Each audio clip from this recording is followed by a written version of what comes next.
Today we are talking about the best 4-star in Wuthering Waves, also one of, if not the highest, skill ceiling character in the game. I'm talking about Danjin.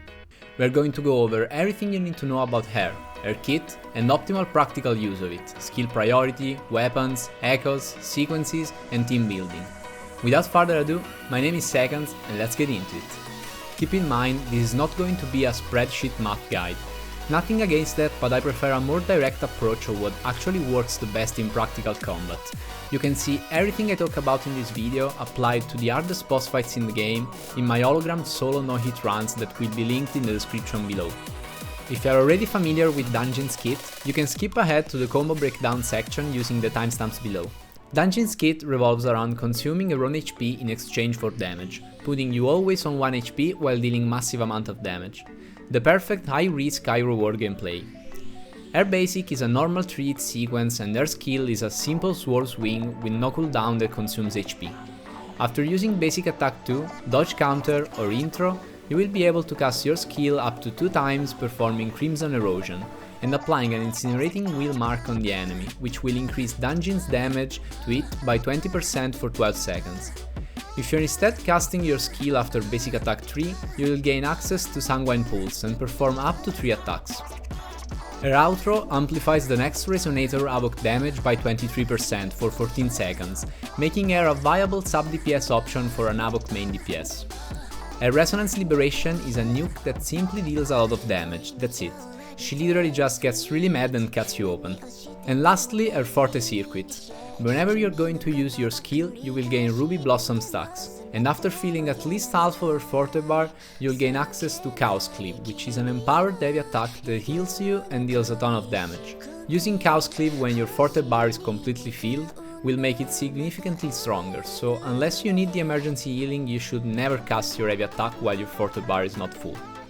As for inherent skills, we'll go over them during the combo and playstyle section as they will be easier to understand then.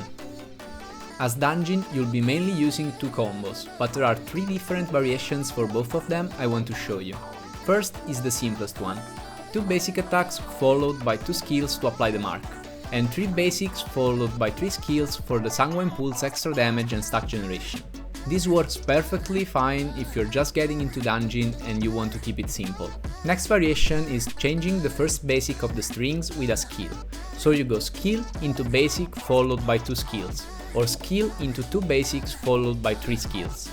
Essentially, you can use an extra skill without extending the combo, but dealing more damage and generating more Ruby Blossom stacks.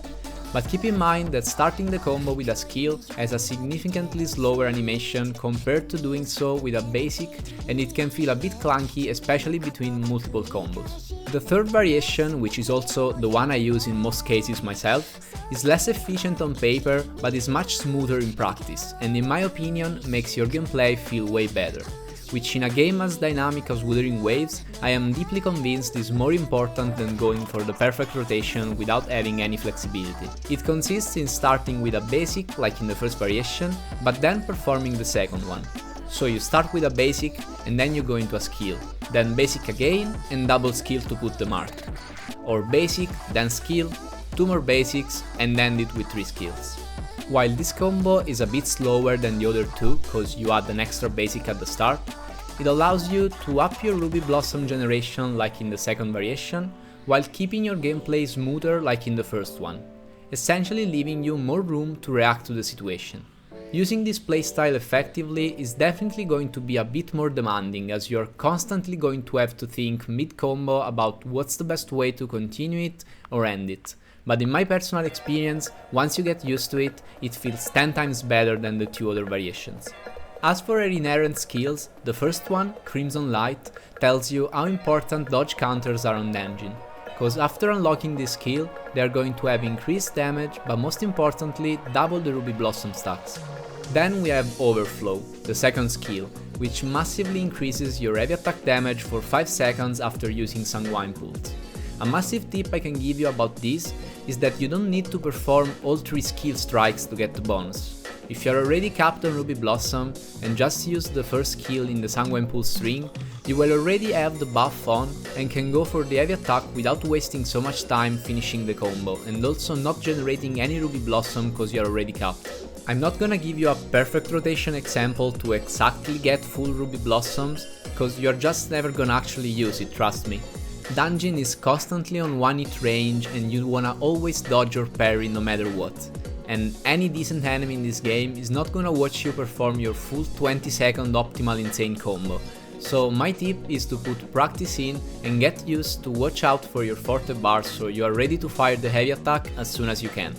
Focus on using Crimson Erosion most of the times, and only if you're totally safe and have a big window of action or right before using heavy attacks, you go for Sanguine Pulse. Now that you know how to play Danjin effectively, it's time to take your Danjin to the next level by perfecting your build. But first, I'll steal you a couple of seconds. It takes me a lot of time to make this kind of content, and if you're enjoying it so far, consider liking the video and subscribing to the channel, as less than 1% of viewers are actually subscribed. Thanks for your attention, now let's get back to the video. First of all, let's get out of the way your skill priority. First, you want to max your forte circuit, as that's where most of your entire damage is. Then you go for Resonance skill and Resonance Liberation to improve overall damage, and lastly, basic attack, which even if less important is still a nice damage increase. About the intro skill, if you're playing Danjin in a team, of course you want to level it up, but you can still do it last.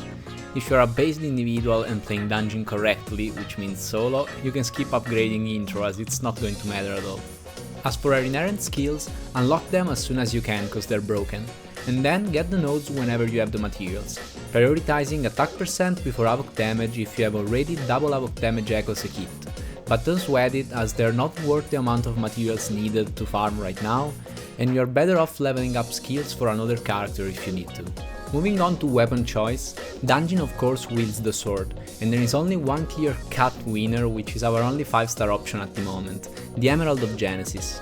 Just an overall insane stat stick, giving you crit, attack, and why not some ER that, even if not that much needed on Danjin, is still a free stat. You should be getting to Union level 45 about now, and you can get it for free from the weapon selector, but if that's not the case, next in line we have the Battle Pass sword Looming Loss, which gives you a lot of useful stats, namely attack percent and heavy attack damage bonus. If you aren't a Battle Pass buyer, we have Command of Conviction as a gacha 4-star. It gives you a lot of attack through main stats and passive, but keep in mind this weapon only works if you're playing Danjin in a team, cause you need to use the intro skill to activate the passive. As for a pretty good free-to-play option, we have the craftable weapon Sword 18, which everyone can get by crafting or even just by buying it in the Tiger's Maw shop easily.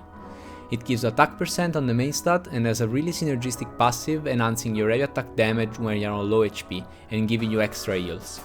Sword 18 is going to be especially good if you're playing Danjin solo, as only the 5-star weapon would be a better option in that case, and the Battle Pass sword would be better only assuming same refinement level, which is probably not going to happen for a long time considering you can craft multiple Sword 18 before getting enough Battle Passes.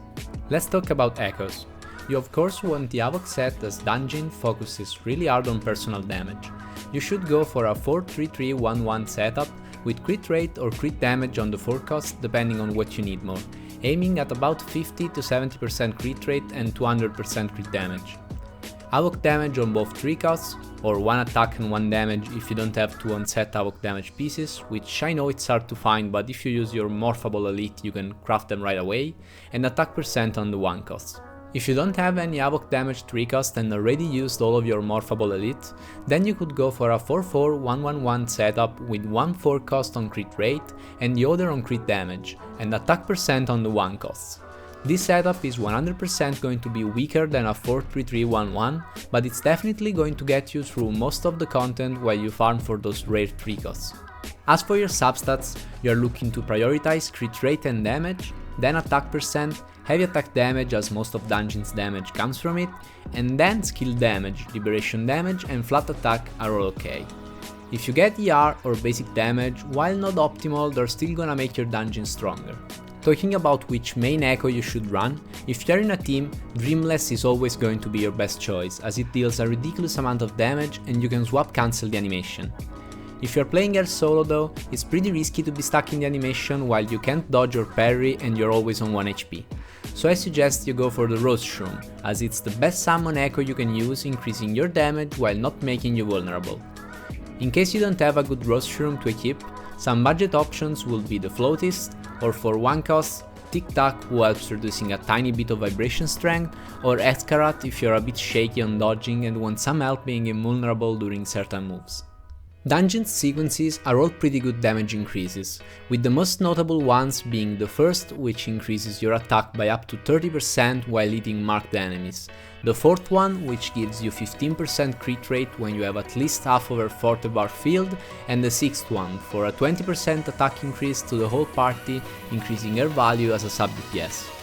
For advanced players, Sequence 5 would actually be Danjin's best sequence, as you get a massive damage increase when below 60% HP, so as long as you manage to stay low and use your Resonance Liberation while the buff is up, then you'll gain the highest damage increase of this sequence. The absolute best team member for Danjin is, drumroll please, Danjin herself, ladies and gentlemen, you guessed it. All jokes aside, Danjin benefits a lot by staying as much time as possible on field, constantly dealing damage and stacking up her forte while remaining on low HP. Even if I strongly advocate for playing her solo, I get that not everyone is a sweaty tryhard like me enjoying the masochism of pushing yourself to the limit, so let's talk about team options even though there are not that many. Your best option would probably be to play Danjin as a sub DPS without a Crover, as it's the only unit who can benefit from Danjin's outro, and a healer like Verina, or Beiji if you don't have her. I personally suggest you to give also a try to Janxin as your support, cause the shield can be better than the heals, as shields can prevent you from being one-shot while on 1 HP, without taking away Danjin's buff for being on low HP.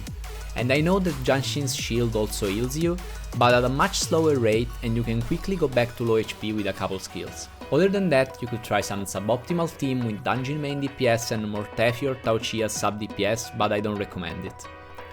Danjin is one of my favorite characters overall, and definitely the one I played the most since release. She's an insane 4-star, especially against bosses, and I hope my experience helped you learn a thing or two on our favorite Red Dead Gremlin. Thanks for watching, and if you enjoyed the video, leave a like, subscribe to the channel, and feel free to type anything in the comments as I answer to all of them. Until next time, see ya!